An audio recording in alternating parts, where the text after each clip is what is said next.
बिस्मिल्लाहिर्रहमानिर्रहीम। अस्सलाम वालेकुम। अल्लाह पाक ने वैसे तो हमारी बहुत सारे लजीज़ और फ़ायदेमंद फल पैदा किए हैं, लेकिन इन फलों में अल्लाह ताला ने जिस फल को इंसान के लिए नेमत कहा है वो फल अनार है। हमारे प्यारे नबी हज़रत मोहम्मद सल्लल्लाहु अलैहि वसल्लम ने अनार को सेहत के लिए बेहतरीन फल करार दिया है और ख़ुद भी वो शौक़ से अनार खाया करते थे।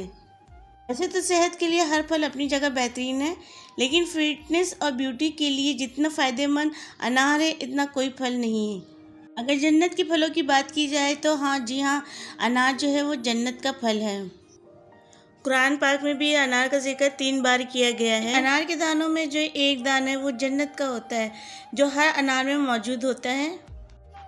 अगर वज़न कम करने के लिए आप सुबह नाश्ते में काली मिर्च जूस में काली मिर्च डालकर इसका नाश्ता करें तो ये 3 से 4 किलो वज़न आप एक माह में आराम से कम कर सकते हैं। लेकिन ख्याल रहे नाश्ते में सिर्फ अनार के जूस का ही इस्तेमाल करना है, इसके अलावा कुछ नहीं।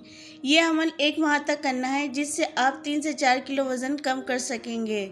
साथ हल्की फुल्की वर्जिश का भी करना है। अनार में वाफिर मिकदार में आयरन मौजूद होता है, जो जिस्म में आयरन की कमी को दूर करने के साथ साथ खून भी पैदा करता है। अनार का इस्तेमाल जिगर की बीमारों के लिए बहुत मुफीद है।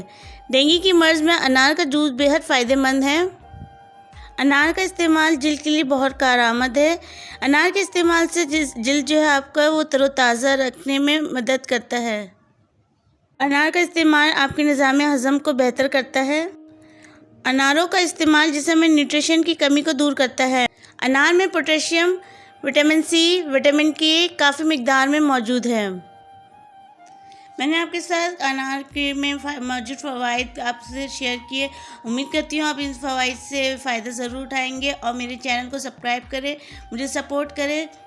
काफ़ी सपोर्ट किया आप लोगों ने मुझे, लेकिन मुझे आप लोग के आगे भी सपोर्ट की ज़रूरत है। आप लोग मेरी वीडियो देखते हो, मुझे खुशी होती है कि आप लोग मुझे मेरी वीडियो देखते हो, मुझे कमेंट देते हो, तो मैं ऐसे ही आपके लिए अच्छी अच्छी वीडियो लाती रहूँगी, लेकिन साथ में आपके सपोर्ट की ज़रूरत रहेगी। आप मुझे सपोर्ट करते रहेंगे तो मैं इसी तरह आप लोग के लिए वर्क करती रहूँगी। तो मुझे इजाज़त दें। अल्लाह हाफिज़।